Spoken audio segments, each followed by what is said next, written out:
Hello and thanks for joining us. My guest today is Jack McDougle, the President and CEO of the Greater Washington Board of Trade. Jack, we are talking Washington, and wow, just so many changes have gone on lately in the sphere of the government contracting. What are you seeing from your point of view?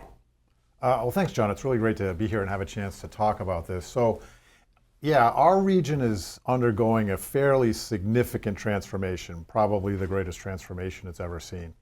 And there's two factors that are influencing that. First, and the one that's top of mind for so many people, are changes in the federal government.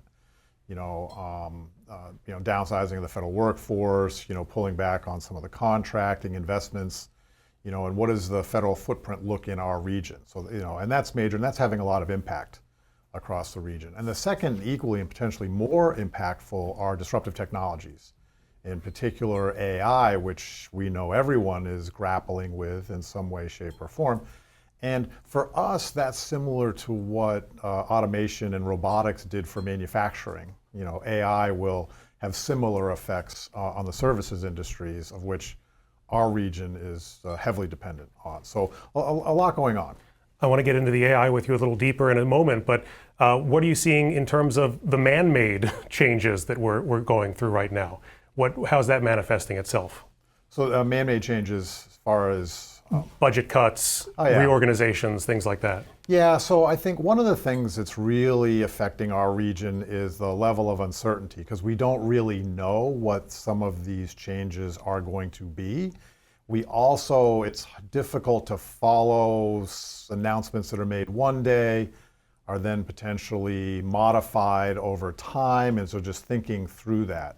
But our region, it is vulnerable to the changes that we see in the federal government, and particularly in our philanthropic and nonprofit communities, and a lot of our underserved communities who are more directly affected by some of these shifts. And so it's a lot to try to sort through what that looks like, and then how are we going to respond to those changes? That's my next question. How are we going to respond? What does this look like going forward? So one thing I would say about this region, and I don't want to minimize the effect that this is going to have on us. However, for the longest time, our region has aspired to develop an economy that wasn't quite as reliant on the federal government. So that process has been underway for a long time. I mean, this is accelerating it, and so we will continue to address that. But then also too, our region comes to this with significant resource base. Much more so than other regions or communities had when they had similar experiences. And a few that come to mind, Pittsburgh did quite well, Detroit's actually doing quite well. And so, we have amazing resources here. We have a really highly skilled, highly developed workforce. We have a significant university network across our region. We have a number of other types of research and development activities in the region. We still have the third most productive biotech corridor in the country. We still excel in cyber and other types of technologies here. We're the 5th largest recipient of venture capital money in the country, 11th largest in the world. So there's a really vibrant tech community that takes place out there. So we have a lot of resources at our disposal. The challenge in our region, though, is our geographic fragmentation. We have Maryland, DC, and Virginia, and it seems that there is increasing appetite and work being done to integrate across those jurisdictions, but that is a challenge. So it's a challenge for us as a region to act, but we're starting to see a lot of improvement there, which is really terrific. Are you talking about things like transit, governments working together? What sort of things do we need to work better on? Well, regulatory harmonization, for example. Yes, transit. Our region has 13 different bus agencies. There's an effort underway right now to create sort of a level bus transit platform across the region. Making progress on it. There's still some areas that we have to push a little harder, but we're doing okay there.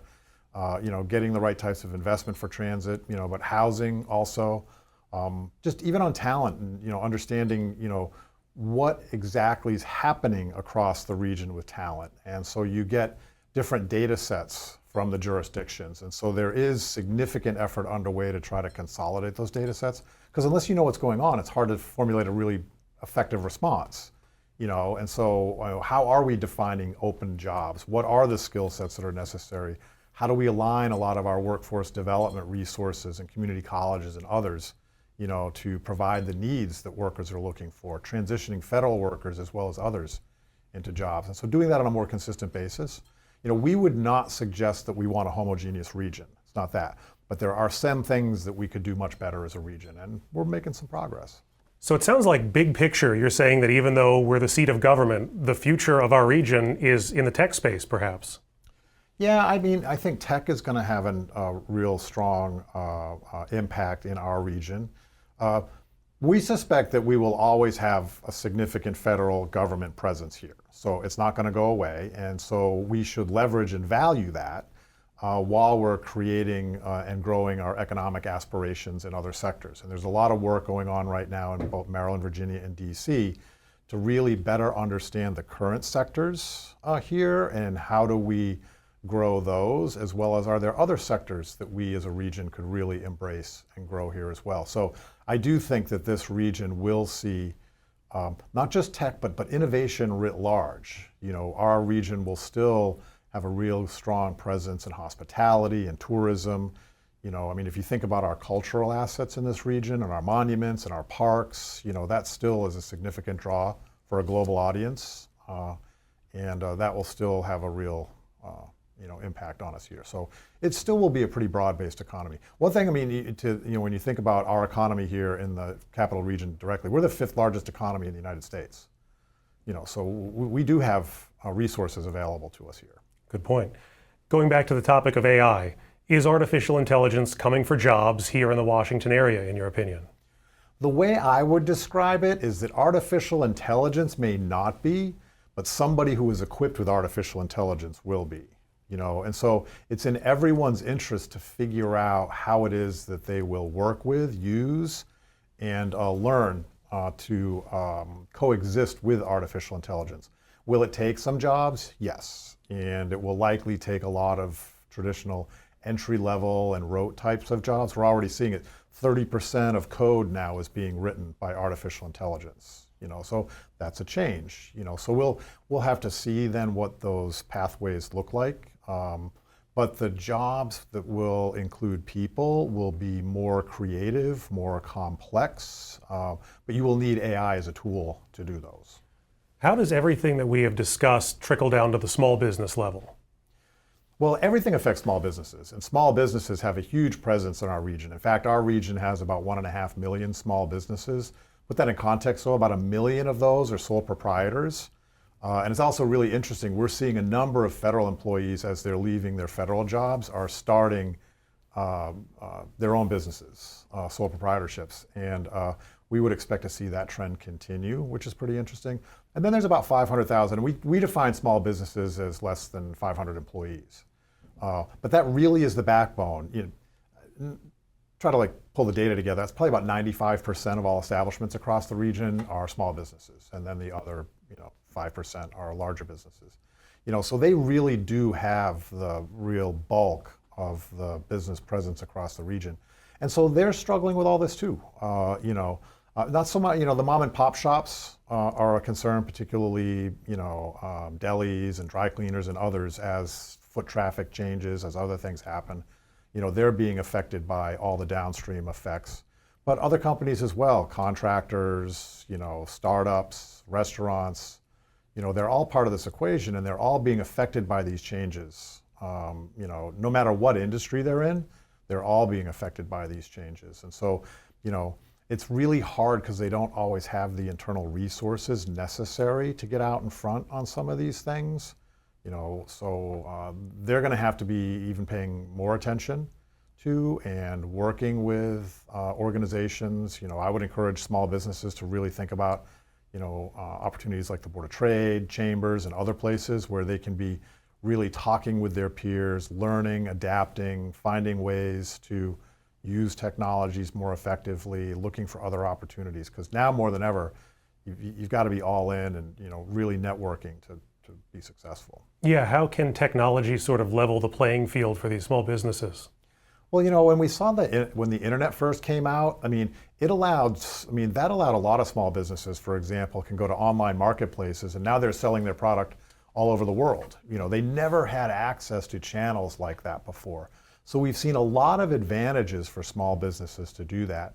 Even with artificial intelligence now, when small businesses are grappling with, talent issues, utilizing artificial intelligence now can make them more effective, quicker, more productive with their current staff. So that does offer them advantage. The challenge is, though, is how do they really adopt those tools? How do they use those tools, and how do they invest in them? And quite frankly, some of them are pretty, easily accessible through Microsoft and ChatGPT and others. But taking the time to really learn how to use them, set up the right internal controls and mechanisms, making sure that their teams know how to use those tools and technologies, it really does give them an advantage, because now they can be, more nimble, quicker, and more responsive to their client and customer needs. Do you have any specific examples of small businesses in the area that are embracing things like this? I think for the most part, everybody. Because you can't, if you're not embracing it, you're going to already be falling behind. And so I rarely have a conversation anywhere where people aren't at least experimenting with it and using it, and that's pretty much across all sectors. And some are getting, pretty, they're getting far out in front, but a lot of them are more in the tech space, and if you think about, if you just read through the papers every day, there's new tech startups all the time thinking about new ways to deploy AI. So that's just going to continue to churn out there really quickly. Seems like everybody's grappling with the issue of remote work versus in-person work. How does that factor into everything we've been talking about? I'm still trying to figure out remote work, because anybody that's been on the roadways lately, it's really hard to figure out where everybody's going. Right. And I also ride Metro every day, and the trains are really full. So trying to think about that. But I would say too, especially with technology, flexibility is probably with us to stay. And thinking through that. And it seems though most organizations are landing on 3-day work weeks. So we're seeing that much more common. I do think, and again, it depends on what industry you're in, what sector is, the nature of your business, how you interact with your clients and customers. That really drives a lot of that. But more than ever, technology allows people to work remotely, and whether that's from home or, if you're away with your family or other things. The one concern that I do have is burnout. Because we are just on all the time. And so Sure. I would encourage both individuals and organizations to really be mindful of that and to set some parameters so that people can, de-stress once in a while. Can using remote work sort of break down some of those geographic barriers that you were alluding to earlier? Yeah, that could very much so, and we're already seeing that, across the region. People that are they'll work remote and they'll come in, for 2 days a week, something like that. So we're definitely seeing the emergence of new types of work models, and I think it's too early to tell how that's going to necessarily land or what that looks like. Yeah. How ingrained is it in Washingtonians to think of Maryland and Virginia as being like worlds away from each other? How do we need to work on that to make it seem like, going to Virginia is not that bad. Going to Maryland is not that long of a trip. We can make this work, people. Well, I don't think that's as prevalent at the individual level as it is at the collective level. I still hear people refer to the Potomac Ocean. And they sort of do it, in jest, but I think that's still sort of influencing. And, people that are from Maryland are very loyal to and faithful to Maryland, and, they enjoy living there, and I think the same in Virginia. But if you look at people's behaviors and patterns, to your point, everybody is in all the jurisdictions all the time. And so I think that will continue. And as we, address some of our issues around transportation, and we do make it easier for people to be mobile across the region, and as we see more, opportunities in the coming years, grow up in these different regions or different areas of the region, we'll start to see more and more of that. Is there a part of the area that's sort of forming its base of power as the center of the tech space right now, or is it very fragmented? Well, I think there's some fragmentation. I do think Northern Virginia tends to do pretty well there just because of the ease of doing business in Northern Virginia. But I know Governor Moore and Mayor Bowser have very aggressive strategies in place, to make sure that they remain competitive, and so they are putting a lot of emphasis on that as well, both building what we have, but then also adding to that as we go forward. But it's hard. One of the challenges in our region is that we do have a pretty high cost of living, and that's across the entire region. And so that does kind of price some people out of the market. And so we need to think about that. Yeah, we haven't even gotten into that. What are some possible solutions there? Because that's something that everyone here deals with. Yeah, housing is an issue, and there are a variety of efforts underway. The Council of Governments has an initiative underway to look at that, and trying to, set targets over time. I do think that the region needs to take a real serious look at the permitting process, and how is it that we get projects underway. I think transit and transportation issues affect that as well, to make it easier for people to move around the region is a necessary piece of that. So I think people are very aware of it, and I do think there are things underway to address those issues, but some of it does take time. It does take time. It's not going to be a really quick fix in a lot of cases. What sort of policies or infrastructure changes do you think we need going forward to kind of keep this momentum going?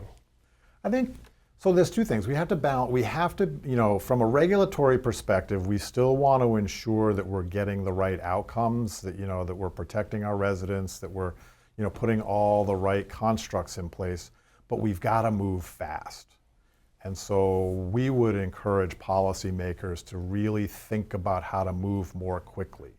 And so traditionally how we are used to developing policy, we should think about what is it that we could do differently that would speed this process. Not to be reckless by any stretch, because we want to make sure we have the right parameters in place, but we have to move quickly. And as we embrace new technologies, if we don't move quickly, we just fall behind. How do you light that fire? Or is that the $1 million question? $1 million question. Okay. Yeah. But I think it's out there. I think with everything that's happening out there right now, everybody's paying attention. There are concerted efforts underway to really start to think through what does that look like for our region. So what makes you optimistic going forward? I would say optimistic just because of the resource base that we have here. And when you think about that, deploying those resources more effectively, we'd be untouchable. This region can really move forward, and our resources, and I would suggest, they're very different. No one else has them. Number one, access to the federal government. But two, something that's different about our workforce. There's a lot of smart workforces out there. So it's not just about that. Our workforce is a little different because it's mission driven. It's civic oriented, whether it's nonprofit or the federal government. That gives us a unique role going forward, thinking about what does a digital enabled society really look like.